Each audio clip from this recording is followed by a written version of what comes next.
Veñen bos tempos para Plácido e Serena. Vexámolo tempo que ven pros demais. Tarifa Plana Seguros a Banca patrocina este espazo.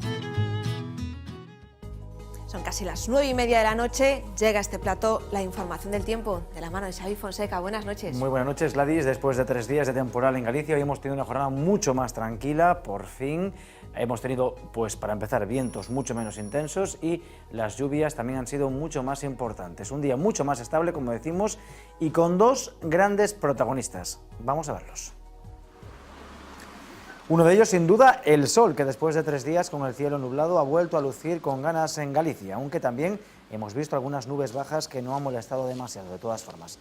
Los chubascos que han caído hoy han sido prácticamente insignificantes y no han afectado ni siquiera a la mitad sur de Galicia. Así que hoy los gallegos, aquellos que han podido, han aprovechado estas condiciones para salir y disfrutar de un día de otoño, pero del bueno. Disfrutar del buen tiempo, sí, pero bien abrigado. Sin duda el frío ha sido el otro gran protagonista de la jornada. El aire frío que ha afectado hoy a Galicia, junto con los vientos de componente norte, han generado una intensa sensación de frío y por tanto hoy ha sido el típico día en el que todos escapaban de la sombra y buscaban el sol. Las temperaturas, tanto las mínimas como las máximas, han sido muy bajas. Los valores más altos de la comunidad no han superado los 11 grados, aunque especialmente llamativas han sido las temperaturas mínimas, que han caído en zonas del interior hasta los 6 grados bajo cero. Ha sido además una mañana muy gélida, con valores que en prácticamente toda la comunidad no han superado los 5 grados. Y mañana, un día muy parecido al de hoy, pero además con una novedad añadida, y es que llega la nieve. Si vemos el mapa de las isobaras, podemos ver la siguiente configuración. Por una parte, tenemos el anticiclón, ya lo saben, vientos que giran a favor de las agujas del reloj. Y por otra parte tenemos esta otra borrasca cerca de la península ibérica, también lo saben, vientos que giran en contra de las agujas del reloj. Así que las altas y las bajas presiones van a crear un corredor de vientos de componente norte que nos van a enviar aire frío de origen polar directamente hasta Galicia. Así que mañana va a ser un día muy parecido al de hoy, con nubes y claros, pero también con chubascos que van a ser más frecuentes en la mitad norte de Galicia, precisamente por la incidencia de esos vientos de componente norte. Además, los chubascos por la mañana, a partir de los 800 metros de altura, caerán en forma de nieve, una cota relativamente baja. Y eso sí, con el avance de las horas, esa cota de nieve irá ascendiendo en toda la comunidad hasta los 1000 metros de altura. Día de chubascos en el norte, mucho más tranquilo en el sur de Galicia y con temperaturas que eso sí seguirán siendo muy bajas, tanto las mínimas como las máximas. Tenemos por delante otra madrugada muy fría en Galicia, con temperaturas mínimas que estarán por debajo de los 5 grados en muchas zonas. De nuevo volverán a registrarse heladas con valores negativos. Incluso mañana por la mañana volveremos a tener unas horas muy frías, abríguense adecuadamente, y el resto del día pues máximas muy discretas como las de hoy, que en prácticamente toda la comunidad no van a superar los 11-12 grados. La configuración de estos días nos viene perfecta, genial para contarles la siguiente historia del tiempo. La ciencia en otoño ha observado una serie de anomalías de hielo en el Ártico y anomalías de nieve en la zona de Eurasia, en la zona concretamente de Siberia. Estas anomalías podrían estar anunciando un invierno, queda un mes para que comience, que podría ser históricamente frío.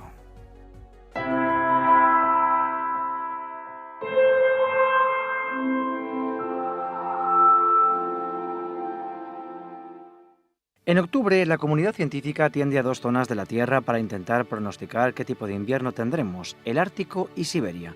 Ojo, no se trata de ninguna previsión estacional, sino de una correlación meteorológica. La primera pieza está en el Océano Ártico, donde el pasado mes se registró la capa de hielo más reducida de la historia. Menos hielo significa más agua al descubierto y, por tanto, más evaporación. De esta forma, el Ártico se convierte en una fuente de humedad adicional para la capa de nieve que hay en esta época del año en la zona de Eurasia. La extensión de esta capa de nieve observada en octubre nos ayuda a saber posiblemente cómo se puede comportar todo el invierno en el hemisferio norte. El mes pasado también se observó que la capa de nieve euroasiática era de las más extensas desde que hay registros. Esto se traduce en inviernos muy fríos en Europa porque la nieve en Eurasia ayuda a debilitar el vórtice polar, una corriente de vientos situados en la estratosfera que confinan el aire más frío de los polos. Si tenemos un vórtice polar debilitado, pues estas zonas que vemos, más colores azules, más violetas, zonas donde tenemos inestabilidad, bajas presiones, aire frío, con un vórtice polar debilitado y fragmentado tenemos más posibilidades de que lleguen a la península ibérica y que nos puedan traer pues, inestabilidad, frío. Un aire frío que llegaría a Galicia a través del jet stream, que separa el aire subtropical del frío polar. Si el vórtice polar se debilita, también lo hace la corriente en chorro, que se movería de forma meridional. Esa configuración del jet stream más ondulado es el que puede hacer que coincida una descarga fría, por ejemplo en España, y nos pueda traer una descarga, una ola de frío, por ejemplo. Además, la nieve de Eurasia produce un enfriamiento de la superficie y, como consecuencia, ese aire tan frío y pesado ayuda a formar un anticiclón térmico. Las altas presiones de Siberia están ya muy reforzadas, con registros de hasta 1065 milibares. Esta extensión de capa de nieve podríamos verlo como una nevera gigantesca y cuanta mayor extensión tengamos, aquí tenemos la situación de España, cuanta mayor extensión tengamos, esa nevera más grande sea, si la configuración de borrascas anticiclones se da y las piezas encajan, ese desplazamiento de esas masas frías, esa mayor extensión, ese mayor volumen, tienen también más posibilidades de llegar a zonas como por ejemplo Reino Unido, como España, incluso a otras zonas como los Estados Unidos. Como nunca hubo tan poco hielo en el Ártico y tanta nieve en Siberia, podríamos tener un invierno históricamente frío. Es posible que tengamos un invierno más frío o podamos tener uno de los inviernos más fríos de los últimos años. Digamos que tenemos los elementos ahí en base a observaciones, otros años atrás ha pasado, y si ahora mismo tenemos una de las extensiones de capa de nieve en la zona euroasiática más alta de los últimos años, lógicamente, pues si esto se ha traducido en otras ocasiones a inviernos más fríos y más duros en el hemisferio norte, tenemos que pensar que es posible que esto suceda, pero nunca podemos afirmarlo categóricamente. Un anticipo de lo que estamos hablando y de lo que podría ser el invierno lo tendremos durante los próximos días. Dos mapas nos ayudarán a entender mejor la situación. En este se aprecia como el aire frío de origen polar, representado de color verde, llega hasta Galicia. Y lo hace porque el jet stream, representado con rojos y amarillos, en este otro mapa, está muy meridional. Fíjense qué ondulación tan pronunciada presenta estos días. Esta semana la cota de nieve descenderá hasta los 800 metros de altura. En invierno, si se cumple este pronóstico, podría hacerlo mucho más. La referencia de esta correlación la encontramos en el invierno del 2014. La nieve fue abundante en las zonas altas y se quedó a tan solo 200 metros del nivel del mar.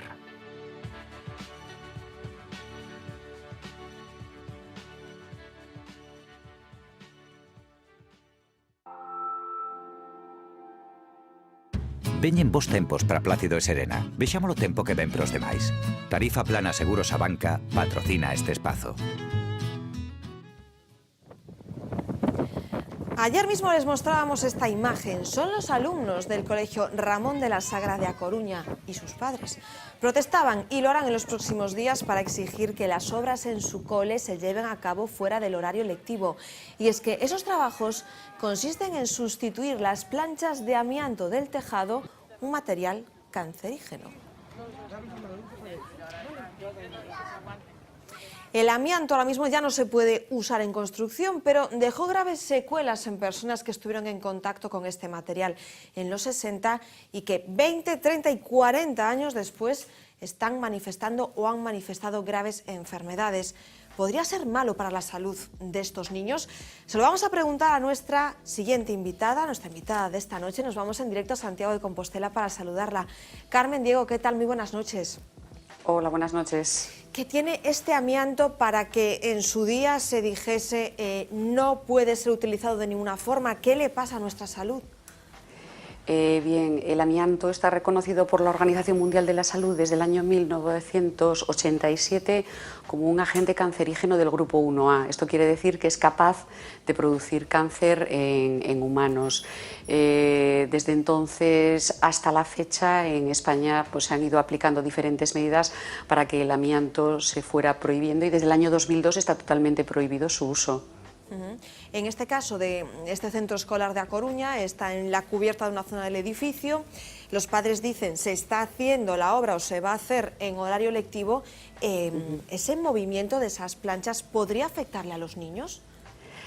A ver, yo entiendo la preocupación de esos padres. Efectivamente, bueno, esas planchas de fibrocemento, que en nuestro país lo conocemos más bien por el nombre comercial, que es Uralita, pues portaban, sobre todo la colocada previa a los años 90, a finales de los 80, pues contenían efectivamente amianto. Los procesos de retirada ahora del amianto en estos momentos, bueno, tienen que seguir unos controles muy estrictos. Los trabajadores van con equipos de protección respiratoria y, bueno, yo entiendo que la reclamación que hacen estos padres en el sentido de intentar minimizar que los hijos inhalen estas fibras de amianto. Obviamente el amianto es peligroso para la salud. A más exposición, mayor riesgo, pero a veces cantidades pequeñas inhaladas puede dar problemas a la vuelta de unos años. Claro, es que todos pues tenemos la imagen que nos ha traído la actualidad de las últimas décadas. Siempre relacionamos el amianto con esos trabajadores de los astilleros, sobre todo de la zona de Ferrol, y claro, estos padres dirán, nuestros pequeños, si la exposición es más allá de lo debida, ¿podrían dentro de décadas manifestar alguna enfermedad o es demasiado exagerado lo que decimos? A ver, es poco probable, pero hay una mínima probabilidad que existe y yo insisto en que, bueno, entiendo que la reclamación o la reivindicación que hacen estos padres, que se haga en un periodo donde los niños no van a clase, me parece perfectamente pertinente. Hay que decir que siempre que hablamos del amianto hay que señalar que de la forma en la que entra en nuestro cuerpo, entró en el cuerpo de muchas personas durante mucho tiempo, fue a través de la inhalación, ¿no? De la respiración. Sí, el amianto es perjudicial para la salud precisamente porque lo inhalamos. De hecho, la gran parte de las enfermedades que produce la exposición al amianto son de tipo respiratorio. El problema es que las fibras de amianto tienen el tamaño y la forma ideal para entrar en nuestro aparato respiratorio, llegar a la parte más distal, a la parte final de nuestros pulmones y quedarse alojado. Y esto, bueno, pues al cabo de ciertos años puede producir enfermedades. Insisto que la gran mayoría de ellas requieren inhalaciones muy prolongadas durante mucho tiempo y a dosis altas. Pero alguna enfermedad realmente no se sabe la concentración mínima a la que puede producir y de ahí los controles ahora tan estrictos que tienen que seguir los trabajadores que lo manipulan. Claro, y siempre decís los médicos y los sanitarios, Carmen, que cualquier persona que haya sido pues un trabajador de ese tipo de hace décadas o que tenga alguna sospecha, que sin duda acuda a preguntar, ¿no? Acuda a una consulta médica. Efectivamente. Bueno, yo trabajo en el área sanitaria de Ferrol, soy neumóloga en Ferrol y bueno, obviamente allí tenemos todos los trabajadores de los astilleros, pero no debemos olvidar que otras industrias también manipularon amianto, la industria de la automoción, la construcción, es decir, todos los albañiles, todos los trabajadores de la construcción que precisamente colocaron todas esas planchas de Uralita, insisto, en la década de los años 70 y 80, las bajantes de los edificios por donde iban las tuberías, trabajadores que hubieran trabajado en aislamientos. Insisto que estos trabajadores, si alguien alguna vez tiene la sospecha de que ha podido manipular amianto en su puesto de trabajo, pues debería consultar con su médico, efectivamente, sí. Carmen, ¿siempre coincide que son enfermedades graves que se manifiestan además pasados muchos años? Sí, las enfermedades que produce el amianto, si por algo se caracterizan, es por la cantidad de años que transcurren desde que alguien se expone al amianto hasta que aparece la enfermedad. La gran mayoría de las enfermedades, bueno, algunas no son tan graves, pero otras son tan graves obviamente como el cáncer de pulmón o el mesotelioma, que es un cáncer de pleura. Y los trabajadores que manipularon estos productos tienen más riesgo de padecer estas enfermedades. Yo entiendo que si esto ya se mezcla con una persona que es fumadora, ya el cóctel no puede ser peor, ¿no? Efectivamente, la asociación tabaco y amianto multiplica, no es un efecto sumatorio, es un efecto multiplicativo, multiplica la probabilidad de padecer cáncer de pulmón. El amianto fue prohibido en el año 2002, reconocido por la Organización Mundial de la Salud, como he dicho anteriormente, como carcinógeno del grupo 1A, y el tabaco es la principal causa de cáncer de pulmón a nivel global, a nivel mundial. Cuando se juntan dos agentes cancerígenos, como es en este caso, ya digo, la probabilidad concretamente de cáncer de pulmón se multiplica por 50. En el caso del mesotelioma, el tabaco no es factor de riesgo, solo la exposición al amianto. Carmen, como referías anteriormente, tú trabajas en el Hospital Arquitecto Marcide, muy de cerca con pacientes pues, que llegan a tu consulta con este tipo de dolencias provocadas por el amianto. Siempre señalamos en Galicia a Ferrol. ¿Estamos ante un caso llamativo, ya no digo en el conjunto de Galicia, sino en el conjunto de España? Bueno, somos una de las zonas, yo digo una de las zonas calientes en cuanto a patología por amianto. Otras zonas calientes, o bueno, zonas donde hay mayor prevalencia, pues siempre donde ha habido industrias que manipulaban amianto. En este sentido, sobre todo la zona de Cataluña y el Levante, donde están las fábricas precisamente de fibrocemento, y luego otras zonas de astilleros. Y también zona de País Vasco, donde también había una industria relacionada, la metalúrgica. Entonces, bueno, pero vamos, Ferrol, ahí está. Somos un punto donde la prevalencia de enfermedades por amianto es muy elevada. Es que además, Carmen, hace unos meses nos sorprendía precisamente un caso de la esposa de un enfermo que había sufrido las consecuencias del amianto porque ella misma estaba enferma por haber lavado en su día la ropa de su marido. Yo no sé si se ha llegado a valorar en su justa medida los efectos que ha tenido el amianto sobre ciertos grupos poblacionales. Sí, vamos a ver, la exposición doméstica, las tres formas de exponernos al amianto es, por un lado, la exposición ocupacional de los trabajos que hemos comentado y, por otro lado, la exposición doméstica. Pues efectivamente, los familiares de los trabajadores que en ese momento llevaban la ropa de trabajo a lavar a casa. Sí. En la consulta de Ferrol tenemos también esposas de trabajadores de los astilleros con placas pleurales, incluso casos de fibrosis pulmonar por amianto.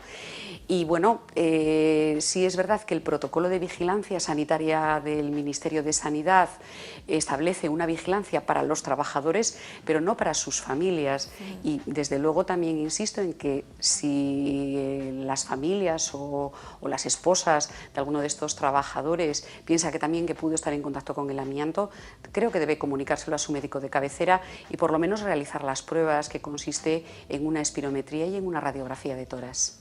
En cuanto a números, yo no sé si podemos hablar de algo positivo en cuanto a duración. Entiendo que en todo esto, en este tipo de dolencias, es muy importante detectarlas cuanto antes, o sea, ya incluso ayer, ¿no?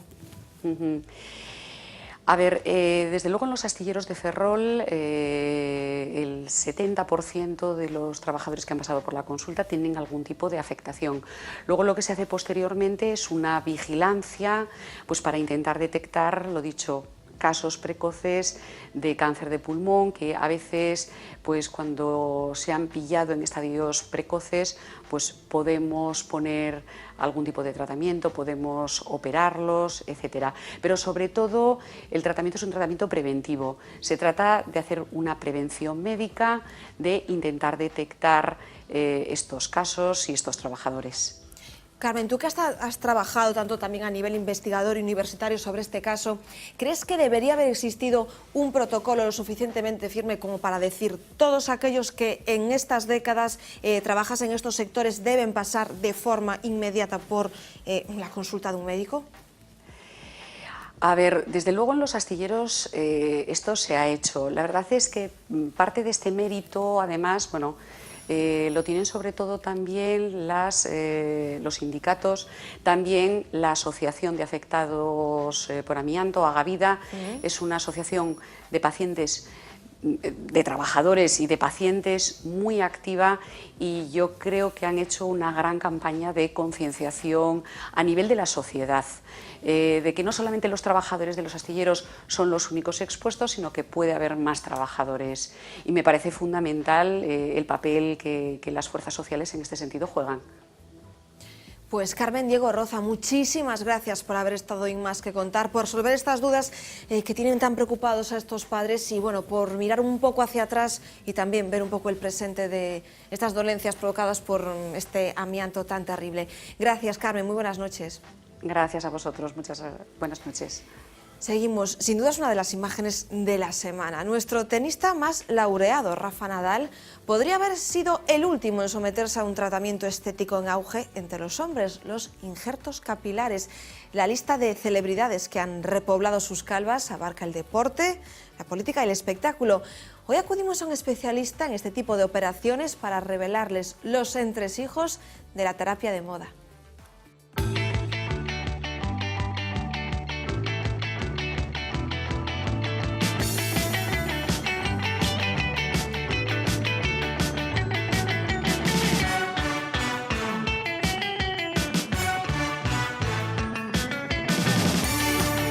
El injerto capilar es el último tratamiento dentro de la alopecia androgénica. Lo que hacemos es cambiar pelos de un sitio donde no caen y colocarlos, redistribuirlos en zonas donde cae el pelo. Aquí hay dos tipos de pelo, el frontal y el temporal, que es el que cae, y el que está directamente en la nuca, que ese no va a caer nunca. Llevar el de la nuca para intentar cubrir lo máximo posible las zonas donde tenemos esa pérdida de pelo. Los folículos que se llevan se trasladan, con lo cual se pierden en la zona donde se dona y se colocan en la zona receptora.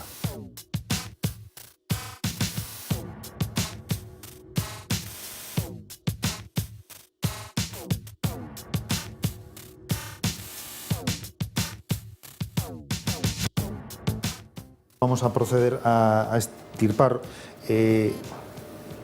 una cantidad de folículos pequeña.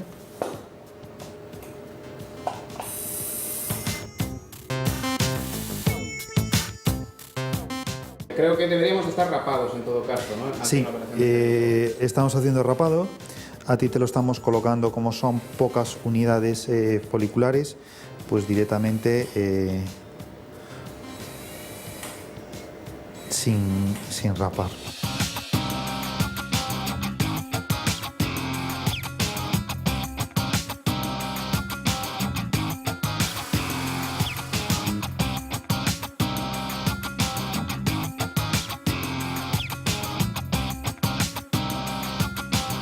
Injertos de hasta 2000 folículos se realizan en un día, es empezar casi a las 8:30 de la mañana y terminar a las 10 de la noche. Durante 3-4 días es sin poder lavar la cabeza, con lo cual directamente lo que vamos a tener es la cabeza llena de puntitos, y es más una cuestión visual que una cuestión de dolor o de molestia. Los resultados se van a ver siempre a los 8-12 meses.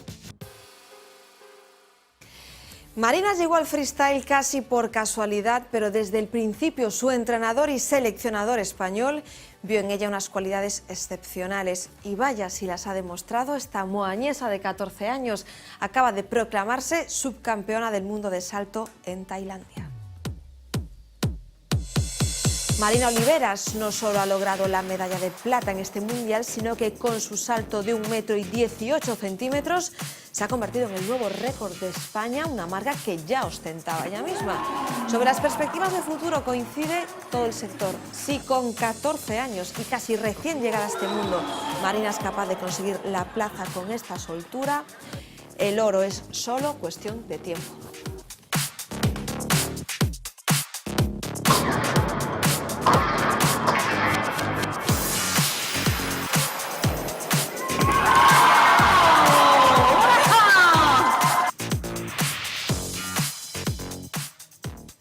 Volvemos con más historias que contarles mañana a partir de las 9. Se quedan con Vía V. Gracias por estar ahí.